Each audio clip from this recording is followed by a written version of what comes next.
Heading डालेंगे properties of bulk matters, ये unit का नाम है।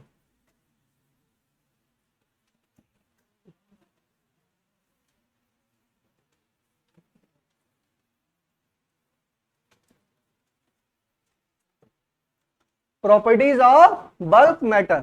देखो वैसे तो ये जैसे चैप्टर है किताब में भी दिया हुआ है, इसके अकॉर्डिंग हम लोग नहीं पढ़ेंगे। इसमें दिया हुआ है कि मैकेनिकल प्रॉपर्टीज ऑफ सॉलिड, फिर मैकेनिकल प्रॉपर्टीज ऑफ फ्लूइड, उसके बाद thermal property of matter, thermodynamics और काइनेटिक थ्योरी ऑफ गैसेस। ये सारे टॉपिक हमारे हमको पढ़ने हैं। तो इन बातें नहीं, क्या हो रहा है भाई, क्या हो रहा है? हाँ, आओ आगे आगे बैठो, तुम इसके आगे आगे बैठो। अगली बार बात करते दिखोगे क्लास से बाहर निकाल दूंगा, समझे? उतनी ही बात करो जितनी मुझे सुनाई ना दे ना। हाँ, मुझे सुनाई देगी तो फिर दिक्कत है। चलो बातें समझने की कोशिश करो तुम लोग बच्चों। देखो हम लोग थ्योरी पढ़ने जा रहे हैं, क्या पढ़ने जा रहे हैं? Properties of bulk matter. इसमें बहुत सारी चीजें हम लोग डिस्कस करेंगे। देखिए इलास्टिसिटी है, स्ट्रेस है, स्ट्रेन है, बर्नौली थ्योरम है, कैलोरीमेट्री है, थर्मोमेट्री है, काइनेटिक थ्योरी ऑफ गैसेस हैं, बहुत सारी चीजें हैं और मिक्स मैच में सारी चीजें दी हुई हैं। जो बुक्स का चैप्टर जिस तरीके से डिफाइंड है, कहीं पे भी मतलब कुछ टॉपिक दिया है, फिर कुछ टॉपिक दिया है, फिर कुछ टॉपिक दिया है, हम एक सीक्वेंस में पढ़ेंगे। जैसे हमने पढ़ा था वर्क पावर एनर्जी, उसी में क्या दिया हुआ था? कोलिजन। लेकिन हमने कोलिजन कहां पढ़ा? हमने सेंटर ऑफ मास में पढ़ा था, क्योंकि सेंटर ऑफ मास से कोलिजन क्या कर पा रहा था? रिलेट हो पा रहा था। उसकी थ्योरी पढ़े बिना अगर मैं कोलिजन आपको पढ़ा देता तो शायद आपको उतना अच्छे से समझ ना आता। फॉर्मूला लिखा के मैं समझाता, लेकिन वो फॉर्मूला कहां से आया? वो तो सेंटर ऑफ मास से ही आया। तो वहां पे कोलिजन मैंने नहीं पढ़ाया। कहां पे पढ़ाया? आपका सेंटर ऑफ मास या रोटेशन की स्टार्टिंग समझ लीजिए। वर्क पावर एनर्जी का ही टॉपिक है, लेकिन हम कहां पे पढ़े उसको? Centre of mass. उसी तरीके से ये जो 4 यूनिट है, 4 चैप्टर हैं आपके, ये सारे चैप्टर क्या है? इंटर रिलेटेड हैं, इंटर रिलेटेड है। तो हम धीरे धीरे करके एक एक चीज को समझेंगे, एक एक चीज से समझ के हम धीरे धीरे क्या करेंगे? पूरी स्टडी करेंगे। बेसिकली समझिए कि हीट के बारे में चर्चा होने वाली है। क्या चर्चा होने वाली है? हीट के बारे में। पूरी कहानी क्या है? हीट के बारे में ही कहानी है। ये सारा चैप्टर जो है लगभग क्या है? हीट। उसके बाद फ्लूइड मैकेनिक्स, उसके बाद फ्लूइड मैकेनिक्स। मैकेनिक्स सबसे आप लोग परिचित हैं, मैकेनिक्स हम लोग ने पूरी पढ़ा ही। फ्लूइड मतलब क्या? फ्लूइड का मतलब क्या है? लिक्विड और गैसेस दोनों को कंबाइंड, उससे क्या पता? कोई भी तरल पदार्थ बोलते हैं तो तरल में बेटा गैसेस भी आ जाती हैं आपकी और लिक्विड भी आ जाता है। तो उसका कैसे मूवमेंट हो रहा है या किस पाथ को फॉलो करेगा? वॉल्यूम कम करेंगे तो उसकी स्पीड बढ़ जाएगी। जैसे आप लोग गार्डन में क्या देते हैं? पानी देते हैं, उसको गार्डन को उसको दबा देते हैं तो उसका दूरी क्या हो जाती है? स्पीड क्या हो जाती है? बढ़ जाती है। या हाथ से क्या करते हैं? पाइप को गार्डन में दिया होगा तो पाइप का अगर पानी ऐसे थोड़ी दूर गिर रहा होता है तो उसको एरिया क्या कर देते हैं? कम कर देते हो, तो उसका डिस्टेंस क्या हो जाती है? बढ़ जाती है। या उसकी वेलोसिटी क्या होती है? बढ़ जाती है। और उसमें भी प्रोजेक्टाइल मोशन यूज हो जाता है। दूर अगर बहुत पाइप आपका छोटा हो, गमला आपका दूर है, तो आप क्या करेंगे? प्रोजेक्टाइल मोशन में फ्लो कराने की कोशिश करते हैं। वो सारी चीजें क्या हैं? वो फ्लूइड मैकेनिक्स है, बर्नौली थ्योरम है, वो सारी चर्चा हम लोग करेंगे, लेकिन स्टेप बाय स्टेप करेंगे। पहले हम समझ तो लें कि होता क्या है। अगर हमें हीट के बारे में पढ़ना है तो सबसे पहले हमको किसके बारे में जानना है? टेम्परेचर के बारे में जानना है। जैसे किसी ने बोला कि मान लीजिए किसी को बुखार है, बीमार है कोई, ठीक है, अब डॉक्टर के पास गए और कहे कि सर ये इसको बुखार है या मुझे बुखार है, ठीक है, और कहे कि डॉक्टर कहेगा कितना डिग्री बुखार है? ये तो नहीं पता, बुखार है। और डॉक्टर ने आपको चेक किया, आप सही हो, आप अच्छा, क्या बॉडी टेम्परेचर नॉर्मल है? नॉर्मल बॉडी टेम्परेचर कितना होता है? 37 पॉइंट समथिंग जो भी है, 37 डिग्री। कितना फॉरेनहाइट? 96 पॉइंट है। हाँ 98.6 जो भी है, वहां तक टेम्परेचर है अगर आपका, तो आपकी बॉडी क्या है? नॉर्मल। उससे 1 डिग्री भी बढ़ता है, देखो मतलब 1 degree Fahrenheit, not in Celsius. अगर फॉरेनहाइट में 99 पॉइंट समथिंग भी होता तो आपकी हालत खराब हो जाती है ना। बुखार में कहते हैं कि बुखार और फीवर ऐसी चीज है कि हाथी को भी गिरा देता है। अगर आपका बॉडी टेम्परेचर 1 डिग्री फॉरेनहाइट भी बढ़ गया तो आपकी सारी कैपेसिटी क्या हो गई? खत्म हो गई। चाहे जितने बड़े पहलवान हैं, बड़े बड़े पहलवान भी क्या होते हैं? गिर जाते हैं। हाथी को भी बुखार होगा, वो भी क्या हो जाएगा? गिर जाएगा। तो बेटा उसका टेम्परेचर बढ़ा है कि नहीं बढ़ा है, उसको मेजर करने के लिए कोई इंस्ट्रूमेंट तो होगा, और वो इंस्ट्रूमेंट ही एक्यूरेट ना हो, इंस्ट्रूमेंट ही एक्यूरेट ना हो तो आपकी दवाई खराब हो जाएगी, नहीं खराब हो जाएगी? भाई बुखार है ही नहीं और मैंने बुखार की दवा दे दी, हो सकता है कुछ और दिक्कत हो। तो हमारा काम क्या है? हमारा काम है ऐसा इंस्ट्रूमेंट डिजाइन करना, ऐसा इंस्ट्रूमेंट डिजाइन करना जो टेम्परेचर को क्या कर रहा है, प्रॉपर्ली मेजर कर पा रहा है। टेम्परेचर मेजर हो गया तो उसके बाद हीट को मेजर करेंगे, टेम्परेचर मेजर हो गया तो उसके बाद हीट को मेजर करेंगे कि हीट कितना जनरेट हो रही है, कितना नहीं है। फिर हीट क्या है? हीट भी एक तरीके से एनर्जी है। हीट क्या है? एनर्जी। एनर्जी क्या है? वर्क। जो वर्क करेंगे तो एनर्जी होगी, एनर्जी होगी तो हीट होगी। जैसे अपना हाथ रगड़िए, आप लोग कोशिश करिए, चलो पेन छोड़ो, रगड़ के देखो, तो अगर आप लोग रगड़ोगे तो क्या होगा? हीट आपकी जनरेट होगी। और हीट क्यों जनरेट हो रही है? क्योंकि आप वर्क कर रहे हैं। अरे बेटा समझ लो, फील करो, अब रगड़ो नहीं, शांत हो जाओ। थोड़ा सा हीट का चैप्टर है, अब तुम लोग फिर खो गए। ऐसे करोगे तो मैं ऐसे नहीं पढ़ाऊंगा, डायरेक्ट पढ़ाते चला जाऊंगा, ये कैलोरी लिखो, तो ऐसे पढ़ाऊं हैं? शुरू करें, लिखो हीट कैपेसिटी स्पेसिफिक हीट, पढ़ाऊं? अरे बेटा थोड़ा सा 10 मिनट अगर चैप्टर की फील नहीं लोगे, आपको क्या पढ़ना है, किस लिए पढ़ना है, क्यों पढ़ना है, आप नहीं समझोगे तो उसको आप फील नहीं कर पाओगे चीजों को, सवाल को समझने में दिक्कत होगी आपको। क्यों पढ़ रहे हैं? क्यूरिसिटी नहीं जनरेट होगी। पढ़ा तो आपने है, Q बराबर mS डेल्टा T, सबने पढ़ा है, नहीं पढ़ा है? पढ़ा होगा, लेकिन आज पढ़ेंगे कि क्यों पढ़ते हैं। आप देखे कि वर्क करे तो हीट आई, हीट आई मतलब कि वर्क हुआ है। आप कोई काम कर रहे हैं, वर्क कर रहे हैं, आप देखिए पसीने आने लगते हैं शरीर में। क्यों आने लगते हैं? आपकी बॉडी ने वर्क किया, जिम में गए, आप डंबल उठा रहे हैं तो क्या हो रहा है? वर्क कर रहे हैं, वर्क कर रहे हैं तो हीट आ रही है बॉडी में। क्या हो रही है? अभी आपने हाथ को रगड़ा तो क्या हुआ? ये वर्क आपने किया ना, वर्क किया तो क्या हुआ? हीट जनरेट हुई। तो वर्क और हीट क्या है? ये इंटर रिलेटेड है, लेकिन पहले नहीं था। ये एक समय पहले तक जो जूल है, 1 कैलोरी बराबर क्या होता है? 4.18 जूल, ठीक है, यही होता है ना। 1 कैलोरी बराबर 4.18 टू बी वेरी एग्जैक्ट, 4.18 होता है, 4.2 भी बोल देते हैं। तो जब जेम्स इसकी, अच्छा इसको किसने खोजा? इसको खोजा था 1943 में जेम्स जूल ने। 1943 में जेम्स जूल करके आदमी थे, जेम्स जूल, ठीक है, इन्हीं के नाम पे पड़ा था जूल, ठीक है। तो वो क्या आया था, उन्होंने देखा था कैलोरी, कैलोरी किसको मेजर कर रही है? कैलोरी मेजर करी हीट को। कैलोरी क्या है? हीट। और जूल किस चीज की यूनिट है बेटा? जूल किसकी एनर्जी? एनर्जी की यूनिट है, या हम कह सकते हैं वर्क की यूनिट है। पता है आपको, मैकेनिक्स में आपने पढ़ा। तो इनसे पहले अलग अलग पढ़ते थे सब लोग। इनसे पहले कहते थे 1942 से पहले जब इन्होंने इसकी खोज की, उससे पहले लोग कहते थे नहीं, हीट कोई अलग चीज है और एनर्जी कोई अलग चीज है, वर्क कोई अलग चीज है। बाद में इन्होंने, जेम्स जूल ने इस चीज को सर्च किया कि नहीं, ऐसा नहीं है कि अलग है, ये दोनों क्या है? इंटर रिलेटेड है, इंटर रिलेटेड है। वर्क करोगे तो हीट जनरेट होगी, हीट जनरेट हो रही है तो वर्क होगा। इसको इन्होंने मतलब एक एग्जांपल से प्रूव भी किया था, ठीक है, एक एग्जांपल से प्रूव किया था। वो एग्जांपल भी हम लोग देखेंगे। एग्जांपल क्या था? एग्जांपल का नाम था, हाँ, mechanical equivalent of heat, mechanical equivalent of heat. उससे इन्होंने ये क्या हुआ, इसको निकाला। अच्छा, मैकेनिकल इक्विवेलेंट क्यों बोल रहे हैं? अभी पूरी मैकेनिक्स पढ़ के आए हम लोग। ये हम वर्क कर रहे हैं, ये क्या है? एक मैकेनिकल वर्क ही है। ये क्या है? एक मैकेनिकल वर्क है। तो मैकेनिकल वर्क अगर हम करें तो उसकी इक्विवेलेंस में कितनी हीट जनरेट होगी? अगर हम 4.18 जूल वर्क करें, कौन सा वर्क? मैकेनिकल वर्क, तो कितनी हीट जनरेट होगी? 1 कैलोरी। अब रटते सबको पता है, ये रटे हुए सब लोग, लेकिन समझो, अगर हम 4.18 जूल वर्क करें तो कितनी हीट जनरेट होगी? 1 कैलोरी। किसने दिया ये जेम्स जूल ने इसको दिया। तो हमारी जो वर्क है can be converted into heat, and heat can be converted into work और एनर्जी। और हीट और वर्क अलग अलग चीजें नहीं है, दोनों क्या है? लगभग लगभग एक ही चीज है। वर्क करेंगे तो एनर्जी, हीट हमारी जनरेट होगी, हीट जनरेट हो रही है तो वर्क हमारा होगा। इसी चीज को हम लोग फिर आगे पढ़ेंगे।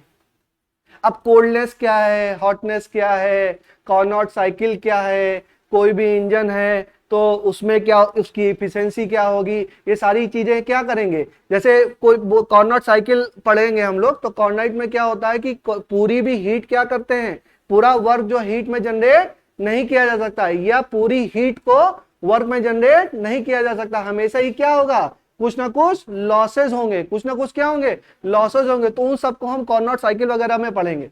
तो बेसिकली अब समझ में आया कि हमको क्या क्या चीजें पढ़नी है।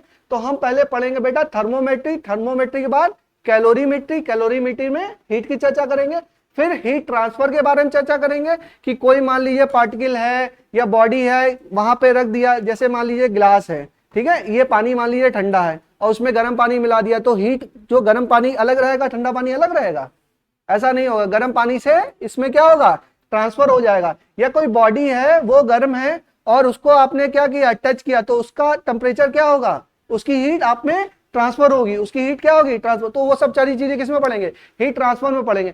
फिर हम लोग थर्मल एक्सपेंशन पढ़ेंगे। क्या पढ़ेंगे, थर्मल एक्सपेंशन, तो कि अगर हमने टेम्परेचर लगा दिया कितनी एक्सपेंड कर गई या क्या हो गया। उसके बाद पढ़ेंगे इलास्टिसिटी, फिर पढ़ेंगे सरफेस टेंशन, फिर पढ़ेंगे विस्कोसिटी, उसके बाद पढ़ेंगे फ्लूइड मैकेनिक्स। फ्लूइड मैकेनिक्स में फ्लूइड शब्द का मतलब क्या है, लिक्विड एंड गैस बोथ। ये सारे टॉपिक्स हम जब कवर कर लेंगे तो आपकी ये सारी यूनिट कवर हो जाएगी। कौन कौन सा chapter, mechanical property of solid, mechanical properties of fluid, thermal properties of matter, thermodynamics और काइनेटिक थ्योरी। ये 5 चैप्टर जो हैं वो मिला के हमको पढ़ने हैं। लगभग 51 लेक्चर के चैप्टर हैं, 51 आवर के हैं, 51 आवर, ठीक है। और हमको, ठीक है, 51 आवर के हैं, हाँ लगभग इतने ही है, 25 नहीं 50 के नहीं, शायद कम है, 26 घंटे के हैं शायद, हाँ 26 आवर के, नहीं ज्यादा नहीं है, 26 आवर का ही है। वो मैंने उसको भी जोड़ दिया था, ऑसिलेशन और वेव। ऑसिलेशन और वेव कितने आवर का है, 25 आवर का वो भी है, लगभग 25 घंटे का, या 26 ही मान लो, 26 आवर का क्या है आपका ऑसिलेशन और वेव। ये दोनों टॉपिक हम लोग पढ़ लेंगे तो 11 का हमारा चैप्टर क्या होगा, खत्म हो जाएगा। एक टॉपिक छोड़ के, कौन सा, इंस्ट्रूमेंट वाला, वो मैं किसी दिन पढ़ाऊंगा, ठीक है, मुझे याद है, याद दिला देना, वो मुझे पढ़ाना ही है, ठीक है। तो चलिए स्टार्ट करते हैं, स्टार्ट करें। फील समझ में आया क्या क्या हम लोग को पढ़ना है। अच्छा, पढ़ने का आपका तरीका मैं बता दूं, जितना मैं पढ़ा रहा हूं उतना आपको क्या करना है, रिवाइज करना है। बुक से अगर आपको बुक पढ़नी भी होगी तो जो टॉपिक मैं पढ़ा रहा हूं उस टॉपिक को आप क्या करोगे, इसमें सर्च करोगे और सर्च करने के बाद पढ़ लेना। और नहीं भी पढ़ोगे तो चल जाएगा, जितना पढ़ा रहा हूं उसको साथ साथ में क्या करो, पढ़ते चलो, सवाल मैं आपको देता रहूंगा, आप वो सवाल लगाते चलिए। तो देखते हैं हम लोग क्या करना है। हमको बेसिकली करना है properties of bulk matter, heading डाली थी आपने, प्रॉपर्टीज ऑफ बल्क मैटर। इसमें आप लिखिए, पहला लिखिए मैकेनिकल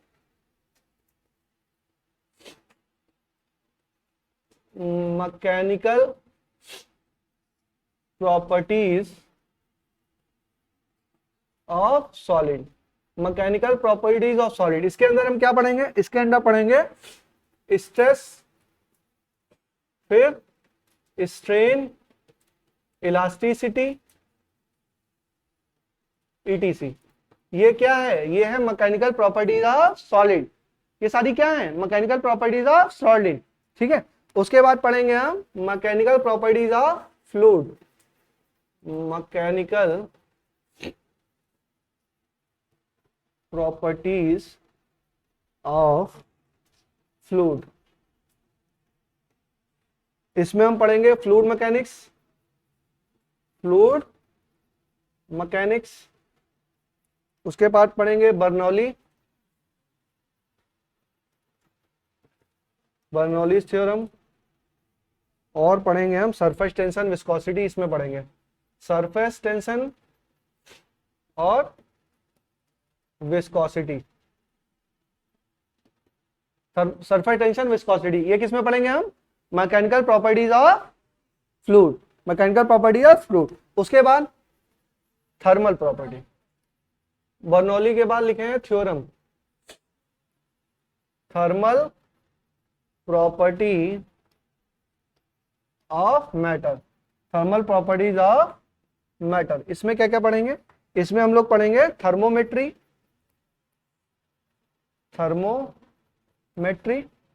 फिर पढ़ेंगे कैलोरीमेट्री, उसके बाद पढ़ेंगे हम लोग हीट ट्रांसफर वगैरह इसी में पढ़ेंगे, हीट ट्रांसफर। ठीक है, उसके बाद है, ये पढ़ेंगे नहीं, ये मतलब ये सिलेबस है आपका, अभी पढ़ेंगे इस सीक्वेंस में नहीं, वो भी लिखा रहा हूं किस सीक्वेंस। ये आपका सिलेबस है। सिलेबस किस चीज का? Properties of bulk matter, properties of bulk matter. उसमें कितना सिलेबस है? ये सारी चीजें हैं, नोट करिए। ये है आपका kinetic theory of gas, kinetic theory of gas. और लास्ट में क्या है? थर्मोडायनेमिक्स। क्या है? थर्मोडायनेमिक्स। थर्मो पूछ लेना बेटा, नहीं समझ में आया। ये आपका क्या है? ये आपका सिलेबस है। और इस सिलेबस को कवर करने में ये 5 चैप्टर हैं आपके, 5 चैप्टर आपके कवर हो गए, इन सारी चीजें। लेकिन हम कैसे स्टार्ट करेंगे पढ़ना? हम सबसे पहले क्या पढ़ेंगे? थर्मोमेट्री। थर्मोमेट्री, थर्मोमेट्री मतलब मेजर ऑफ टेम्परेचर। टेम्परेचर को मेजर करना पहले सीखेंगे भाई, तभी तो आगे बढ़ेंगे। टेम्परेचर नहीं मेजर कर पाएंगे तो आगे कैसे बढ़ेंगे? फिर क्या पढ़ेंगे? कैलोरीमेट्री। कैलोरीमेट्री में क्या करेंगे हम? हीट को मेजर करेंगे। ठीक है, उसके बाद जब मेजर कर लिया हीट को, तो अब क्या कराएं? हीट का ट्रांसफर करा दें। ठीक है, पहले क्या किया? टेम्परेचर समझ लिया, टेम्परेचर क्या होता है, उसकी क्या क्या स्केल हैं, Celsius, kelvin, Fahrenheit, Rankine, scale, अलग अलग स्केल उसकी हैं, वो सारी पढ़ ली। टेम्परेचर के बारे में जान गए, तो उसके बाद हीट के बारे में जाने, तो उसके बाद हीट को हमने ट्रांसफर करा दिया, उसके लॉज वगैरह हमने पढ़ लिए। उसके बाद जब हीट आ गई तो थर्मल एक्सपेंशन हो गया, हीट के प्रभाव से ही क्या हुआ? थर्मल एक्सपेंशन हो गया। तो चलो उसको पढ़ लिया हमने, क्या किया? थर्मल एक्सपेंशन हो गया हमारा। उसके बाद क्या पढ़ा? उसके बाद हमने पढ़ा इलास्टिसिटी। क्या पढ़ा? इलास्टिसिटी पढ़ा। उसके बाद इलास्टिसिटी के बाद क्या पढ़ा? Surface tension. अरे अभी बोल दूंगा, लिख लेना, डायरेक्ट लिखते जाओ वरना राइटिंग नहीं पढ़ पाओगे। Surface tension. उसके बाद पढ़ेंगे विस्कोसिटी। क्या पढ़ेंगे? विस्कोसिटी। ये आपकी प्रॉपर्टीज ऑफ फ्लूइड में है। और सबसे लास्ट में क्या पढ़ेंगे हम लोग? वैसे तो इनमें कवर हो जाएगा आपका, फ्लूइड मैकेनिक्स इन्हीं में कवर हो जाएगा, लेकिन अलग से भी थोड़ा बहुत बचेगा तो उसको पढ़ लेंगे। क्या पढ़ेंगे? Fluid mechanics. तो जब हम ये सारा टॉपिक पढ़ लेंगे तो इन सारे टॉपिक ये एक सीक्वेंस में, ये सारी चीजें क्या है? एक सीक्वेंस में, इनको हम पढ़ लेंगे तो ये सारा टॉपिक हमारा क्या हो जाएगा? कवर हो जाएगा। तो जरूरी नहीं कि चैप्टर में जैसे लिखा है उसी सीक्वेंस में हम लोग पढ़ें, हम लोग उस सीक्वेंस में पढ़ेंगे जिसमें हमको समझ में आए बेटर वे में। ठीक है, चलिए। क्या कुछ लिखा है नहीं समझ पाया? देखो क्या लिखा है? Mechanical properties of solid, stress, strain, elasticity etcetera. ठीक है, नेक्स्ट देखो mechanical properties of fluid, fluid mechanics, Bernoulli theorem, surface tension and viscosity. लिख लिया? Third, thermal properties of matter, thermometry, calorimetry, heat transfer, फिर kinetic theory of gases, KTG बोलते हैं इसको ना, केजीएफ नहीं, केटीजी। हाँ, और ये क्या है? थर्मोडायनेमिक्स। ठीक है, ये सारे टॉपिक हैं। हम किस हेडिंग में पढ़ेंगे? हम इस सीक्वेंस में पढ़ेंगे। पहले पढ़ेंगे थर्मोमेट्री, फिर कैलोरीमेट्री, फिर heat transfer, thermal expansion, elasticity, surface tension, viscosity and fluid mechanics. इसी सीक्वेंस में हम पढ़ेंगे इसको, और ये चैप्टर हमारा कंप्लीट हो जाएगा। चलिए, समझ में आ गया? ऑब्जेक्टिव समझ में आया आपको? ठीक है, लगभग 26 से 27 आवर का लेक्चर है ये, 26 आवर का लेक्चर है। ठीक है, 26 आवर का ये क्या है? लेक्चर है, जो हम लगभग 13 से 14 क्लासेस में या 15 क्लासेस में कवर करने की कोशिश करेंगे। ठीक है, चलो 15 क्लासेस मतलब लगभग 3 हफ्ते में कोशिश करेंगे कि इसको कवर कर लें। ये टॉपिक हमारा खत्म। फिर आपका क्या बचेगा? वेव। अभी 1 हफ्ता इधर बचा है, 2 हफ्ते दिसंबर के खत्म, 15 दिसंबर तक ये टॉपिक खत्म, फिर 15 दिन में उधर क्या खत्म? वेव और ऑसिलेशन। 31 ऑफ द मार्च तक ये बुक हमारी खत्म हो जाए। उसके बाद केवल इलेक्ट्रोस्टैट में समय लगता है। जो 4th बुक है आपकी बहुत इजी है, उसमें ज्यादा कुछ है ही नहीं, उसमें 1-2 चैप्टर आपको ढंग से पढ़ाने, नहीं तो कुछ नहीं है।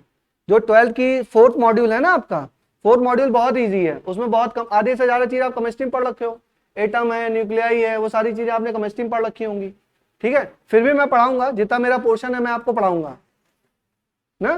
लेकिन बहुत सारी चीजें तुमने पढ़ रखी है, बस इसमें क्या है, मॉड्यूल फर्स्ट ही है, मॉड्यूल फर्स्ट में समय लगेगा। चलिए स्टार्ट करें। तो पहला टॉपिक क्या है, थर्मोमेट्री। स्टार्ट करिए।